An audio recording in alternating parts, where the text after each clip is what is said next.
کہتے ہیں نا کہ اس کی تو باقاعدہ کورٹ پروسیڈنگز ہونی چاہیے، اوپن کورٹ، لارجر بینچ سنے اور اس معاملے کو منطقی انجام تک پہنچائے۔ دیکھیں منطقی انجام تک نہ نادیہ نے پہنچانا ہے نہ عرفان صدیقی نے پہنچانا ہے، ادارے موجود ہیں، انہوں نے اداروں سے رجوع کیا ہے، ایک ادارے سے سپریم جوڈیشل کونسل سے جو ان کی داد رسی کا ادارہ نہیں ہے۔ نمبر 1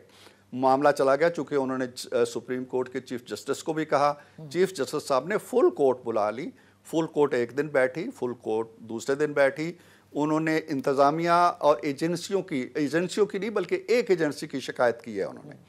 اب اتفاق یہ ہے کہ انتظامیہ کے سربراہ بھی وزیر اعظم ہیں اور وہ ایجنسی بھی براہ راست وزیر اعظم کے ماتحت ہے، یعنی ISI وزیر اعظم کو طلب کر لیا یا وہ خود جی ہاں اور یا وہ خود آ گئے اور مشاورت کے بعد ایک ادارہ تشکیل پا رہا ہے۔ اب اس کے بعد بھی اگر آپ مطمئن نہیں ہیں یا میں مطمئن نہیں ہوں یا ججز نے تو یہ کہا ہی نہیں ہے، ججز نے تو کہا جی کہ ایک کنونشن بلائیں،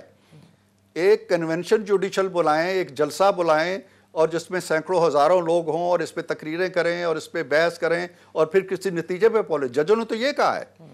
تو وہ جلسہ اچھا رہے گا یا یہ کمیشن اچھا رہے گا؟ اچھا، تو عرفان صدیقی صاحب اب آپ کی باتوں سے میں یہ اخذ کروں غلط ہے تو آپ بتا دیجئے گا کہ اگر انہوں نے ان جج صاحبان نے عمران خان کے کیسز میں ریلیف نہ تھا تو آج آپ کچھ اور کہہ رہے ہوتے، لیکن چونکہ انہوں نے ریلیف دیا ہے اس لیے آپ ایک مختلف جو ہے وہ پوائنٹ آف ویو لے رہے ہیں۔ نہیں، مجھے بہت افسوس ہو رہا ہے اپنے اوپر، آپ کے اوپر نہیں ہو کہ میں اپنی بات واضح نہیں کر پا رہا۔ آپ کی فہم، آپ کی فراست، آپ کی سمجھ بوجھ پہ کوئی نقطہ اعتراض میں اٹھا نہیں سکتا، لیکن میری کوتاہی اور کمزوری ہے کہ میں اپنی بات نہیں آپ کو سمجھا پا رہا اور سامعین یا ناظرین تک بھی شاید نہیں پہنچ رہی۔ بات یہ ہے کہ مجھے اس سے انہوں نے کیا کیا ہے، ان کے خط کے اندر صرف ایک کیس کا ذکر ہے نا،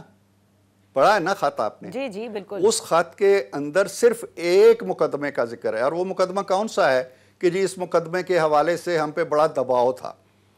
اور وہ مقدمہ یہ ہے عمران خان صاحب کی ایک مبینہ بیٹی کا،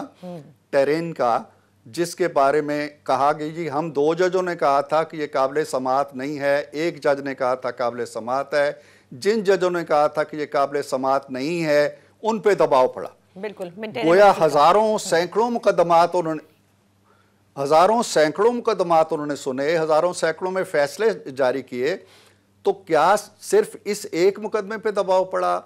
اور اگر صرف ایک پہ نہیں پڑا تو پھر ان ججوں کو اس مقدمے سے اتنی دلچسپی کیوں تھی کہ اتنے طویل خط کے اندر صرف ایک مقدمہ انہوں نے کوٹ کیا؟ کیا کوئی اور بھی مقدمے ہوں گے نا؟ تو دوسری بات میں یہ کہنا چاہتا ہوں کہ جب جسٹس شوکت عزیز صدیقی نے ایک بات کہی تھی جی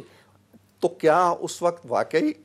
واقعی کسی اور کو نہیں معلوم تھا کہ ایجنسیاں مداخلت کرتی ہیں؟ دیکھیں انہوں نے بھی تو ایک ہی کیس کے حوالے سے انہوں نے بھی کہا تھا نا، نواز شریف اور مریم نواز صاحبہ کے کیس کے حوالے سے تو سیاسی کیسز کے اوپر ہی تو مداخلت ہوتی ہے، بقیہ جتنے انہوں نے بھی ججمنٹس دی ہوں گی ظاہر ہے انہوں نے بھی فیس نہیں کیا نا اس قسم کی مداخلت۔ دیکھ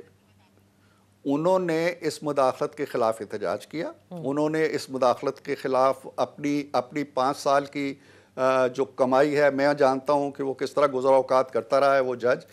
وہ اس پہ افتاد جو پڑی وہ اس نے برداشت کی۔ اس جج نے کھڑے ہو کے اپنا موقف بیان کیا، اس نے لگی لپٹی نہیں رکھی ہے۔ جس دن جج وہ اس کو گھر آ کے کسی نے کہا ہے کہ جی یہ فیصلہ نہیں دینا آپ نے یا ہماری 2 سال کی محنت ضائع ہو جائے گی، اگلے دن وہ اپنے رفقا کے پاس گیا، اس نے 5-6 مہینے انتظار نہیں کیا،